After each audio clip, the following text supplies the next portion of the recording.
The high standard has been set for the Monmouth-Roseville Titans. A year ago, the Titans won the first playoff game since the two schools consolidated, and they've got plenty to build on as they face 2013, including 1,700-yard rusher Martell Hunter.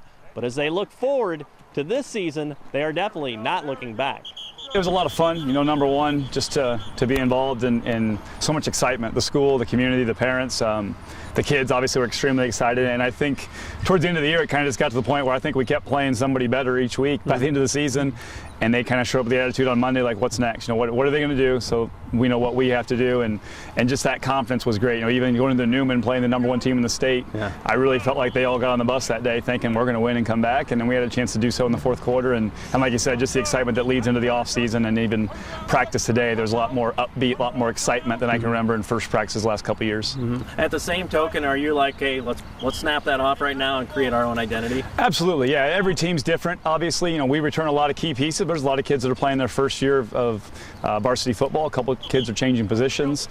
You know, every year is a little bit different, and I think you know, making them understand that nothing you can take for granted. We even talked about that last year, that just because you're a sophomore or junior doesn't mean that you're automatically going to be better in a couple of years. You better enjoy this and take advantage of every opportunity that you have. You never know what could happen injury-wise and things like that. So, yeah, I think the kids are pretty understanding of that last year. They know how much fun it was, and I think they know how much they want to repeat that kind of success. Last season was really awesome, and I mean, it was a lot of fun, but this season we're looking forward to going farther, maybe even make it to a state championship and maybe even getting a win there. And I'm just really looking forward to the season. I think we're going to be a good team this year. Be just as good, maybe not better as last year.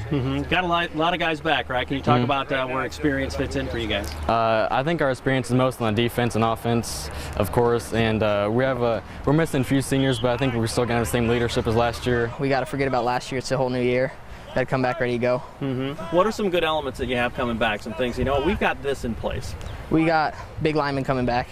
Last year we had more athletic linemen, but now we have bigger bodies to help block. How'd you do that? I mean, how was the weight room and stuff, I guess? Oh, the weight room helps out a lot. Gets a lot of younger guys in, gets them going. And as you've seen it coming off the summer too, I mean, how do you think that's going to translate on the field that guys were so committed to the weight room too? Oh, it should help us big time. We've never really had a weight room in the past, so now we have guys stronger than they were before, and kids just getting bigger. There are plenty of unknown elements as the Titans face the 2013 season, including a bit of a conference shakeup with some of the teams leaving. But that conference is as solid as ever, as is the non-conference slate, and that's by design. You know, I think last year that was huge for us. Being 7-2 and getting a home game right off the bat probably was a difference, maybe between the confidence and winning a first-round playoff game and maybe not. And a lot of that was, you know, playing St. Joe Ogden a year ago as our non-conference game, a team that was, you know, ended up the season 9-2, had a great season, and you know, playing them again at their place, opened up with Dixon here, a very big school. It's looking to get things going this year, and you know, with their student population and week one, you know, sure they're going to be excited and definitely have some talent. We bring Eastland Pearl City down here as an undefeated team in 2A last year that's expected to be better again this year than they were last year. So yeah, I think, you know, our 3 non-conference games, it couldn't get a lot tougher than that for a school of our size, and then our conference I think will be very tough with the addition of Quincy Notre Dame and IVC, as well as, you know, the McCombs and the Illini West and West Hancock, who took some big steps last year. Pittsfield, who I expect to be quite a bit better this year as well. I think I'll just keep making us better for the playoffs, for when we face better teams in playoffs. You saw that last year too, right? Just talk about how, like, a couple of those key wins kind of propelled you into the postseason. Like the St. Joe Ogden game, I think that propelled us to the playoffs and made us better. We have a very good schedule.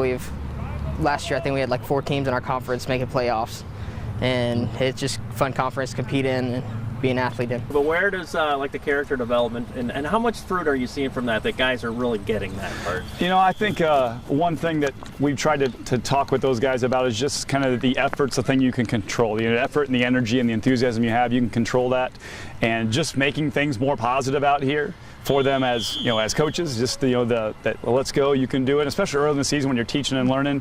I think kids respond to that a lot better. You know, anybody can yell at somebody. It takes a little bit more to tell somebody why someone's disappointed in their effort and give them a way out of it, as opposed to just get better and go harder, those types of things.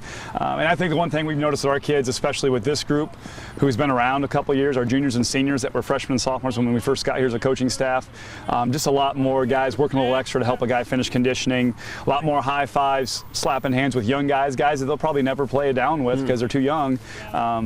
but just giving them that extra encouragement. And I think that's something that just kind of promotes itself year after year, that if I'm a freshman or sophomore and Trayvon Smith's a 6'5", 250-pound senior coming down and give me a high five after I make a catch or make a nice block, that's something that down the road, you know, why can't I do the same thing in 2 years for those kids? And when it starts to be that way, when it's not coach-led, you know, with that type of involvement between the kids, I think that's when you're at your best bet. When the coaches have to pry it out of people, you're only going to get it when they think the coach's eyes are on them.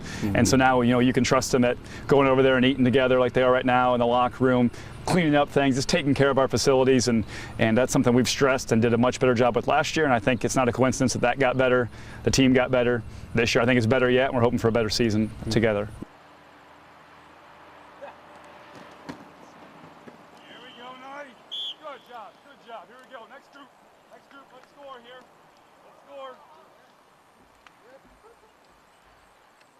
Left tight, fast, Q98 goal. Let's slide to the right just a little bit more.